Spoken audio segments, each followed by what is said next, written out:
Exporter les données depuis MS Project, c'est très simple, mais c'est surtout très utile.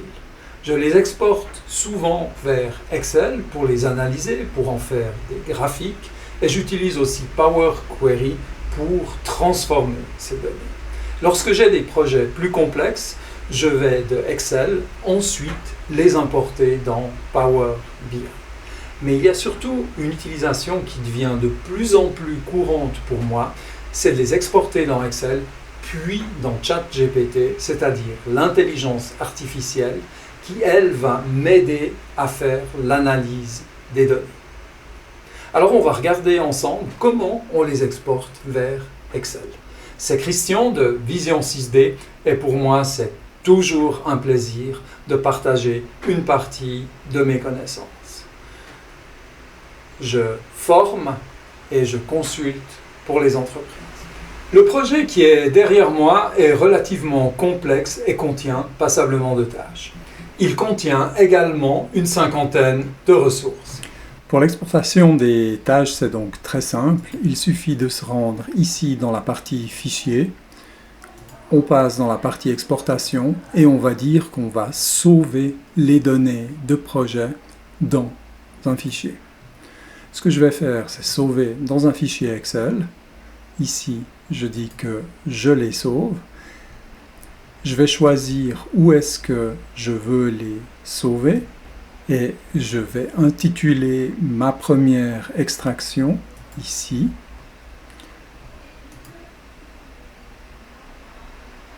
À ce moment-là, j'ai l'aide qui s'est ouverte. Je vais tout simplement lui dire de continuer. Je vais dire que je travaille avec les données sélectionnées. Ensuite, je vais créer une nouvelle map. C'est quelque chose de très intéressant puisque nous allons pouvoir la réutiliser dans le futur. Si par exemple, je voulais faire appel à une map existante, je pourrais le faire ici. Je vais travailler sur la partie des tâches dans cette partie-ci. J'inclus l'exportation des en-têtes. Je passe à l'étape suivante. Et puis ici, on voit que dans le fichier Excel de destination, la table des tâches va être créée dans une table qui s'appelle Task souligné Table 1. Et puis ici, on va voir que l'on peut avoir un filtre d'exportation. J'y reviens dans un instant. La première chose que je fais, ce sont les champs que je souhaite exporter. Alors, le premier champ, bien que ce ne sera pas tout à fait juste, c'est le nom des tâches. Dans ma version anglaise, ça s'appelle Name. Et puis, la deuxième chose que je veux vous montrer, c'est ce qui s'appelle le Unique ID. C'est un identifiant des tâches qui va identifier dans MS Project chaque tâche de manière unique. Pourquoi est-ce que c'est important? C'est très important parce que quand vous allez travailler entre différents systèmes, il va être nécessaire que chacun des systèmes identifie bien la tâche que vous êtes en train de traiter. Alors, dans ma représentation de table, je souhaite que l'identifiant unique soit la première colonne. Donc, ça me permet ici de vous montrer la fonction dans laquelle je peux réordonner ces choses.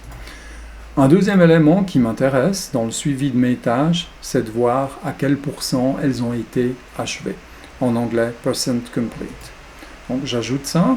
Ensuite, ce qui m'intéresse, c'est la durée originale des tâches. Donc, je viens chercher duration. Et puis ensuite, je vais ajouter la date de début, donc le start. Et puis, ici, la date de fin.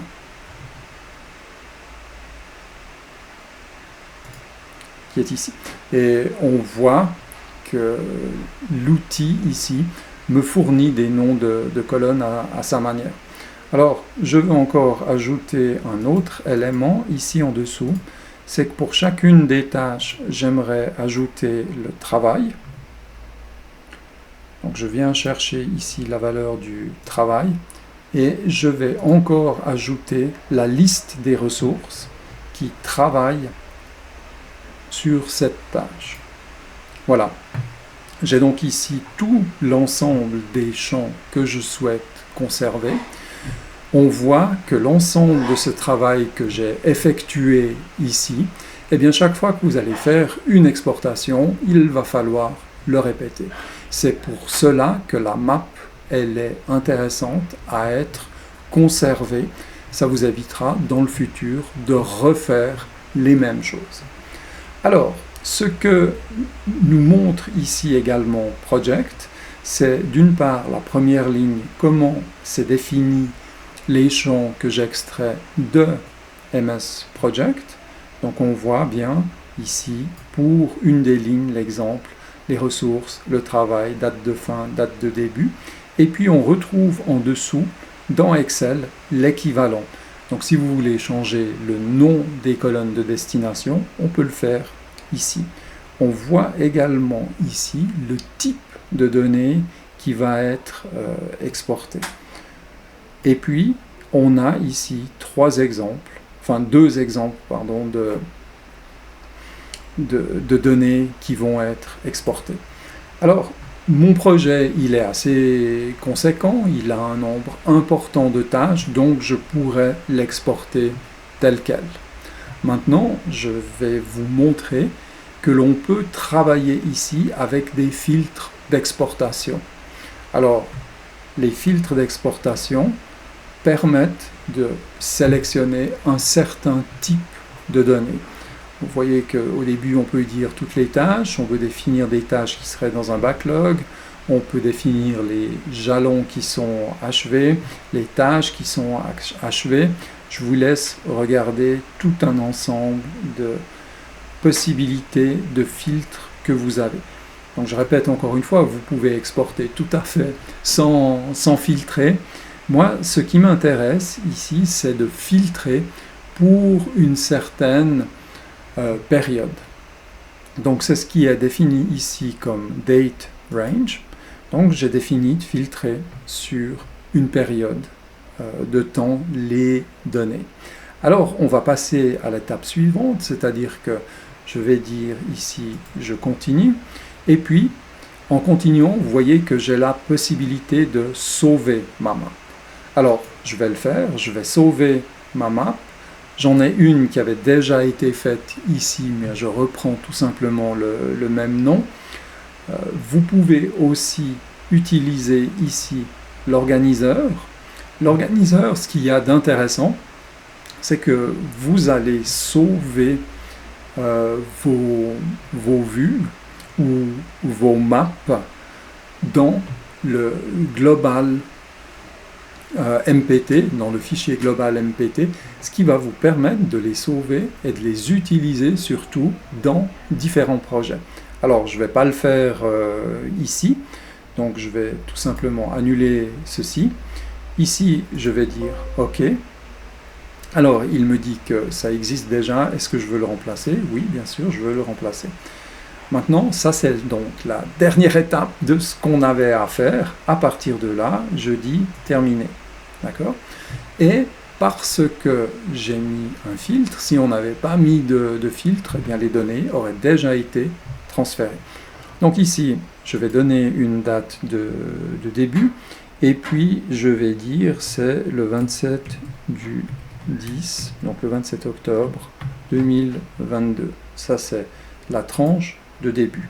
Et puis je vais dire que j'aimerais les tâches qui se terminent avant le 31 du 12 22. Donc c'est toute la période novembre-décembre de l'année 2022 où je veux filtrer les tâches.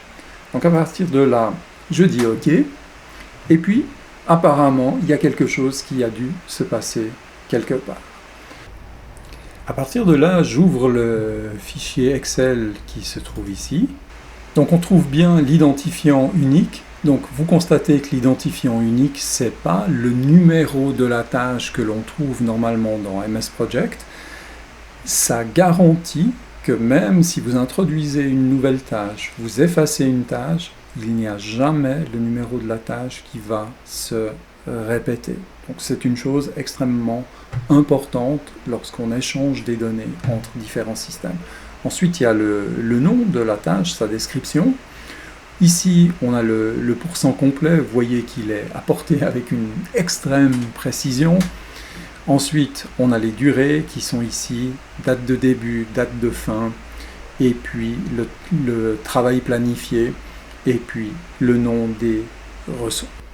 Voilà, nous avons vu l'exportation des données à destination d'Excel. À partir de là, on peut les analyser dans Excel, faire des graphiques. On peut dans Excel aussi utiliser Power Query, qui est un outil très puissant pour la transformation et l'analyse des données. À partir d'Excel, on peut les exporter pour les utiliser directement dans Power BI. Et alors une utilisation que je vous suggère et que je fais de plus en plus, c'est d'exporter ça dans ChatGPT à partir d'Excel. Et à partir de là, je peux faire plein d'analyses. Pour moi, c'est toujours un plaisir d'échanger avec vous sur ces connaissances en gestion de projet. Et je vous dis à tout bientôt pour de nouvelles aventures et puis un prochain module. Ciao, ciao!